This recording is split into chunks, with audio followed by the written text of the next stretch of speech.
बहुत ही बेहतरीन योद्धा और एक स्नाइपर था, लेकिन अब उसने स्पेशल फोर्सेस को छोड़ दिया है और वो प्राइवेट एजेंसीज के लिए काम करता है। लेकिन एक वक्त के बाद उसके अपने लोग ही उसके साथ धोखा करते हैं। कहानी की शुरुआत होती है और हम एक्समैन को एक बिल्डिंग में देखते हैं और उसके पास उसकी पसंदीदा बंदूक है और वो भी अपने टारगेट पर निशाना लगा रहा है। उसे अपने पुराने मिशन की झलकियां नजर आ रही थी, लेकिन अब एक्समैन जैसे ही उठ करके खड़ा होता है वो देखता है कि उसका फोन बज रहा है, लेकिन वो अपने फोन को नहीं उठाता क्योंकि अब उसने स्पेशल फोर्सेस के लिए काम करना बंद कर दिया है और अब वो प्राइवेट एजेंसीज के लिए काम करता है। लेकिन अब वो फिर से वहाँ पे देखते हैं जहाँ पे हमने उसे पहले देखा था और वो फिर से निशाना लगाता है और वो फिर से उसी लेडी को देखता है। ये लेडी एक पॉलिटिशियन है। तभी यहाँ पर हम एक लड़की को देखते हैं जिसका नाम है क्लेग और क्लेग एक्समैन की स्पॉटर है और ये उसका पहला मिशन है, इसीलिए वो कोऑर्डिनेट्स बताने लगती है यहाँ पे एक्समैन को और एक्समैन भी निशाना लगा लेता है। अच्छा सामने आ जाता है, इसीलिए एक्समैन रुक जाता है, लेकिन अब उसके सुपीरियर कहते हैं कि तुम्हें कैसे भी गोली चलाना पड़ेगा और क्लेग भी यही कहती है। लेकिन सबके इतना कहने के बाद भी यहाँ पे एक्समैन गोली नहीं चला पाता। तभी थोड़ी देर के बाद इन पे हेलीकॉप्टर से हमला होता है, एक्शन पॉइंट पे मिलेंगे, इसीलिए क्लेग यहाँ से भाग जाती है और एक्समैन भी हमला करने लगता है हेलीकॉप्टर पे। तब तक क्लेग यहाँ से दूर निकल जाती है। तभी वो हेलीकॉप्टर आकर के उस जगह से टकरा जाता है जहाँ पे एक्समैन था और यहाँ पे एक बहुत ही बड़ा ब्लास्ट होता है और इस चीज को देखने के बाद क्लेग को लगता है कि एक्समैन मर गया, इसीलिए वो अपने सुपीरियर से कांटेक्ट करती है, करके चौंक जाती है कि ये अभी तक जिंदा कैसे है। तभी एक्समैन उसके रेडियो को बंद कर देता है और कहता है कि इसी रेडियो की वजह से आज हम मरते मरते बचे हैं और शायद इसी को दुश्मनों ने ट्रेस कर लिया था, इसीलिए वो हमें मारने आए थे, इसीलिए अब तुम रेडियो इस्तेमाल नहीं करोगे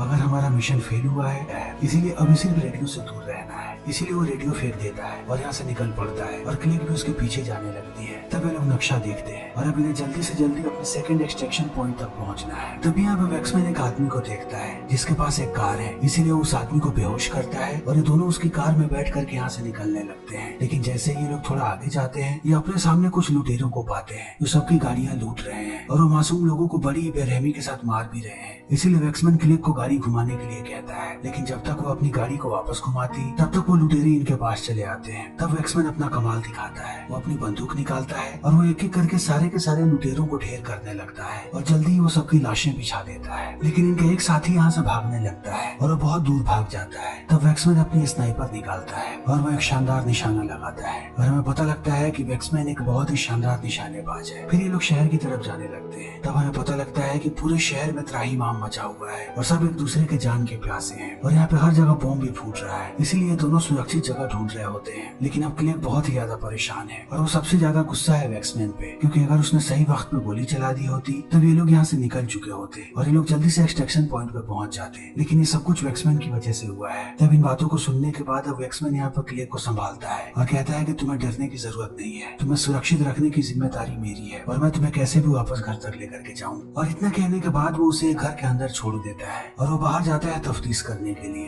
तभी हम देखते हैं कि क्लेग के पास अभी भी वो रेडियो है, इसीलिए वो रेडियो बाहर निकालती है और अपने सुपीरियर से कांटेक्ट करती है और उन्हें बताती है कि इन्हें मदद की जरूरत है। तब इनका सुपीरियर कहता है कि एक्समैन ने इस मिशन को खराब कर दिया और इससे हमारा बहुत बड़ा नुकसान हुआ है, इसीलिए अगर तुम्हें वापस आना है तब तुम्हें एक्समैन को मार गिराना पड़ेगा। और अभी सुपीरियर ये सारी बातें बोल ही रहा होता है तभी यहाँ पे एक्समैन आ जाता है और वो भी इन बातों को सुन लेता है, इसीलिए वो क्लेग को छोड़ करके निकल जाता है और समय ऐसे ही बीतने लगता है और कई सालों का वक्त बीत जाता है। तब हम फिर से एक्समैन को देखते हैं और अब वो किसी और एजेंसी के साथ काम कर रहा है, लेकिन वो अभी भी एक कातिल ही है जो लोगों की सुपारी लेता है और अब उसे फिर से एक और सुपारी मिली है और एक और आदमी का उसे खात्मा करना है। इसीलिए एक्समैन फिर से अपने काम पे निकल पड़ता है और वो पहुंचता है एक बहुत बड़ी बिल्डिंग के पास। ये बिल्डिंग अभी पूरे तरीके से नहीं बनी है, लेकिन एक्समैन को इस बिल्डिंग के ऊपर जाना है ताकि वो वहाँ से अपना निशाना लगा सके, इसीलिए वो बिल्डिंग के पास जाने लगता है। लेकिन उसे पता लगता है कि यहाँ पे 2 गार्ड्स हैं और चारों तरफ यहाँ पे सीसीटीवी कैमरास लगे हुए हैं, इसीलिए वो अंदर जाता है और सबसे पहले यहाँ का वायर को काटता है और सीसीटीवी को डीएक्टिवेट कर देता है और बड़े ही आसानी के साथ अंदर घुस जाता है। तभी हम दोनों गार्ड्स को देखते हैं, इनका नाम है वो हारा और क्लेन। क्लेन अभी नया नया यहाँ पे आया हुआ है, इसीलिए वो हारा से उसकी नहीं बनती। तभी वो हारा देखता है कि इनका कैमरा काम नहीं कर रहा। तब उसे लगता है कि बहुत ही तेज बारिश हो रही है, शायद उसके कारण ये कैमरा खराब हो गया है। लेकिन क्लेन को इस पे भरोसा नहीं होता, इसीलिए वो बाहर जाकर के देखने लगता है। लेकिन बाहर आने के बाद उसे भी लगता है कि बारिश के कारण कैमरा खराब हुआ है, इसीलिए वो यहाँ से जाने लगता है। तभी यहाँ पर आकर के ये गाड़ी रुकती है और क्लेन देखता है कि इस गाड़ी से एक लड़की बाहर आ रही है, इसीलिए वो जाता है लड़की के पास और हमें पता लगता है कि ये लड़की कोई और नहीं बल्कि क्लेग है। तभी क्लेन उससे पूछता है कि तुम यहाँ पे क्या कर रही हो। तब क्लेग कहती है कि मैं यहाँ की सिक्योरिटी को देखने आई हूँ जिसमें कुछ समस्या आ रही है और मुझे उसे ठीक करना है। लेकिन क्लेन कहता है कि हमें ऐसे ऊपर से कोई भी जानकारी नहीं मिली है, इसलिए हम तुम्हें अंदर नहीं जाने दे सकते। और इतना कहने के बाद वो ओहारा से कांटेक्ट करता है और कहता है कि क्या तुम्हें ऊपर से कोई आदेश आया है कि आज यहाँ पे कोई आने वाला है। तो वो ओहारा कहता है कि नहीं, लेकिन वो जैसे ही यहाँ पे क्लेग को देखता है और उसे पता लगता है कि ये एक लड़की है, तब वो क्लेन को कहता है कि उसे अंदर आने दो। और अब क्लेग अंदर चली जाती है। तब ओहारा उसके पास जाता है और कहता है कि मैं आपको अंदर लेकर के चलता हूँ। और अब वो क्लेग को टॉप फ्लोर पे लेकर के जाने लगता है, लेकिन इस बीच वो उसे बार बार सेड्यूस करने की कोशिश करता है और वो उसे छूने की भी कोशिश करता है। और क्लेग इन सारी चीजों को समझ जाती है, इसीलिए जब ओहारा अपनी लाइन क्रॉस करता है तब क्लेग उस पर बंदूक तान देती है और कहती है कि दोबारा ऐसा करने की कोशिश मत करना। और यहाँ पे अब ओहारा को शक हो जाता है कि ये कोई साधारण लड़की नहीं है, इसके पास अगर बंदूक है तो मैं जरूर यहाँ पे कुछ न कुछ गड़बड़ करने आई हुई है। लेकिन अब क्लेग यहाँ से निकल जाती है और जब वो ऊपर जा रही होती है तभी अचानक उसे वैक्समैन पकड़ लेता है और उसका मुंह दबा देता है। लेकिन वो जैसे ही क्लेग की शक्ल देखता है वो चौंक जाता है और कहता है कि तुम यहाँ पे क्या कर रही हो। तब वो कहती है कि मैं एक स्पॉटर के लिए यहाँ पे आई हुई हूँ और मुझे पता नहीं था कि वो स्नाइपर तुम हो। तब वैक्समैन समझ नहीं पाता है और कहता है कि तुम्हें वो लोग क्यों भेजेंगे। तब क्लेग कहती है कि मैं यहाँ की सबसे बेहतरीन स्पॉटर हूँ और तुम क्या, कोई भी स्नाइपर होता तो वो लोग मुझे ही भेजते। और अब ये दोनों बातें कर ही रहे होते हैं तभी यहाँ पे ओहारा आ जाता है, लेकिन क्लेग ने पहले ही दरवाजा बंद कर दिया है, इसीलिए ओहारा थोड़ी देर तक दरवाजा खटखटाता है, फिर वो वापस चला जाता है। और वैक्समैन और क्लेग भी अपने काम में लग जाते हैं और वो अपने हथियारों को तैयार करने लगते हैं। और वैक्समैन बाहर देखने लगता है क्योंकि इनका टारगेट यहीं से 2 किलोमीटर के रेडियस से गुजरने वाला है और उतना डिस्टेंस काफी होगा वैक्समैन के लिए उसे मार गिराने के लिए। और इस बीच ये दोनों बात भी कर रहे होते हैं और अब वैक्समैन क्लेग से पूछता है कि क्या उसने अपने सुपीरियर की शक्ल देखी है और क्लेग कहती है कि नहीं और वैक्समैन कहता है कि मैंने भी नहीं देखा है। तभी ये लोग पास की बिल्डिंग के छत पे कुछ लोगों को देखते हैं और वैक्समैन को उन पे शक होता है, लेकिन वो ज्यादा उन पे ध्यान नहीं देता। तभी हम क्लेन को देखते हैं और क्लेन देखता है कि ऊपर की सारी बत्तियां अचानक जलने लगी हैं। तब इस चीज को देख करके उसे भी शक हो जाता है, इसीलिए वो पहुंचता है एलिवेटर में और टॉप फ्लोर पे आने लगता है। और अब क्लेग इस चीज को देख लेती है और उसे लगता है कि कोई तो ऊपर आ रहा है और अगर वो यहाँ पे आया तो वो वैक्समैन को देख लेगा, इसलिए वो कमरे से बाहर आ जाती है। तभी क्लेन ऊपर आता है और अभी क्लेन अंदर आता उससे पहले क्लेग उसके सामने चली आती है। तब क्लेन कहता है कि ऊपर की बत्तियां क्यों जल रही हैं। तब क्लेग कहती है कि मैं सारी बत्तियों को चेक कर रही हूँ कि यहाँ की इलेक्ट्रिसिटी ठीक चल रही है या नहीं। और क्लेन भी इन बातों में आ जाता है। तभी हम वैक्समैन को देखते हैं जो हर जगह पे बॉम्ब लगा रहा है और यहाँ तक कि इस एलिवेटर में भी। लेकिन इसी वक्त में क्लेन अब एलिवेटर को लेकर के नीचे जाने लगता है, इसलिए वैक्समैन बीच में ही लटक जाता है और वो नीचे गिरने ही वाला होता है। तभी यहाँ पे क्लेग आ जाती है और वो उसे बचा लेती है। और इस चीज को देखने के बाद ये दोनों अब करीब आने लगते हैं। लेकिन अब क्लेन यहाँ से निकल करके जाती है वॉशरूम में और जब वो अपने आप को क्लीन कर रही होती है तभी यहाँ पे ओहारा आ जाता है और वो जबरदस्ती करने लगता है क्लेग के साथ और वो उसे पीटता भी है। तभी इन आवाजों को वैक्समैन सुन लेता है, इसीलिए वो आकर के बंदूक तान देता है ओहारा पे। और ओहारा जैसे ही वैक्समैन को देखता है वो बंदूक तान देता है क्लेग पे और कहता है कि अगर तुम आगे बढ़े तब मैं इसका भेजा उड़ा दूंगा। और इतना कहने के बाद वो धीरे धीरे जाने लगता है एलिवेटर की तरफ। फिर वो एलिवेटर के अंदर जाता है और क्लेग को लेकर के नीचे जाने लगता है, लेकिन वैक्समैन उसे नहीं रोक पाता और ओहारा नीचे चला जाता है। फिर वो क्लेग के हाथों में हथकड़ी लगाता है और उसे एक रेलिंग से बांध देता है और ऊपर जाता है वैक्समैन को मारने के लिए। लेकिन वैक्समैन भी तैयार था, इसलिए वो ओहारा से लड़ने लगता है और बहुत ही जल्द उसे बेहोश कर देता है। फिर वो नीचे आता है और क्लेग को छुड़ा लेता है और उसी हथकड़ी से वो ओहारा को बांध देता है और यहाँ से निकल जाता है। लेकिन सुबह सुबह जब वो वापस आता है तो वो देखता है कि यहाँ पे हर तरफ पानी लगा हुआ है। फिर उसे पता लगता है कि ओहारा ने अपनी हथकड़ी छुड़ा ली है और वो पूरा का पूरा पाइप तोड़ करके ले गया है, इसीलिए वैक्समैन इस कमरे से निकल जाता है। तभी हम ओहारा को देखते हैं जो जाता है क्लेन के पास और क्लेन को कहता है कि मेरी हथकड़ी छुड़ाओ, ऊपर 2 लोग आए हुए हैं। और अभी और कुछ बताता उससे पहले क्लेन ही ओहारा को गोली मार देता है और दूसरी तरफ वैक्समैन और क्लेग तैयार है। फिर अपने हथियार को तैयार करते हैं और अपने टारगेट का इंतजार करने लगते हैं और क्लेग उसे लोकेशन बताने लगती है और जल्दी ही हम एक गाड़ी को देखते हैं और इसी गाड़ी पे अब निशाना लगाना है यहाँ पे वैक्समैन को। लेकिन वैक्समैन अपना फिर से दिमाग लगाने लगता है कि वो उसे थोड़ा और करीब आने देगा और वो जानना चाहता है कि गाड़ी के अंदर कौन है। तब क्लेग गुस्सा हो जाती है और वो उसमें बंदूक तान देती है और कहती है कि फिर से वही गलती मत करो जिसे तुमने कई सालों पहले किया था और उस समय सारी चीजें खराब हो गई थी और मैं नहीं चाहती कि फिर से ऐसा कुछ हो, इसीलिए अभी के अभी गोली चलाओ। और वैक्समैन गोली चलाने ही वाला होता है तभी ये लोग देखते हैं कि सामने वाली बिल्डिंग में जो लोग थे वो इनसे पहले इनके टारगेट पे गोलियां चला रहे हैं और वो लोग उस गाड़ी को तबाह कर देते हैं। और उन्हें ये बात भी पता है कि इस बिल्डिंग में क्लेग और वैक्समैन है, इसीलिए वो लोग अंधाधुन इन पे गोलियां चलाने लगते हैं। और इस चीज को देखने के बाद अब वैक्स और क्लेग चौंक जाते हैं और वो समझ नहीं पाते हैं कि ये क्या हो रहा है। इसीलिए वैक्समैन उन पे गोलियां चलाने लगता है और वो यहाँ पे अपना अचूक निशाना दिखाता है। इसीलिए वो एक एक करके सबको मार गिराता है। लेकिन वो जैसे उन्हें खत्म करता है वो देखता है कि क्लेग ने उस पर फिर से बंदूक तान दिया है और अब क्लेग बहुत ही ज्यादा गुस्से में है। क्लेग कहती है कि तुमने फिर से उन्हीं गलतियों को दोहराया है जिस गलती को तुमने सालों पहले किया था और तुमने फिर से हमें खतरे में डाला है। तो वैक्समैन कहता है कि मुझे पहले से पता था कि यहाँ पे कुछ गड़बड़ होने वाला है। मैंने रात ही उन लोगों को दूसरे छत पे देख लिया था, इसीलिए मैं उनका इंतजार कर रहा था कि वो क्या करने वाले हैं और वो शायद इसी मिशन को पूरा करने आए थे। और अभी इनकी बातें चल ही रही होती है तभी यहाँ पे हथियारों से लैस बहुत सारे लोग चले आते हैं और वो अंधाधुन इन पे गोलियां चलाने लगते हैं। लेकिन अब वैक्समैन भी तैयार है, इसीलिए वो एक एक करके इनका खात्मा करने लगता है और क्लेग भी इसकी मदद करती है। वो भी एक एक करके दुश्मनों का खात्मा करने लगती है और ये लड़ाई बहुत देर तक ऐसे ही चलती रहती है। लेकिन अंत में ये लोग सबको मार गिराते हैं और सबको मारने के बाद जब वैक्समैन खड़ा होता है तभी अचानक यहाँ पे क्लेग आ जाता है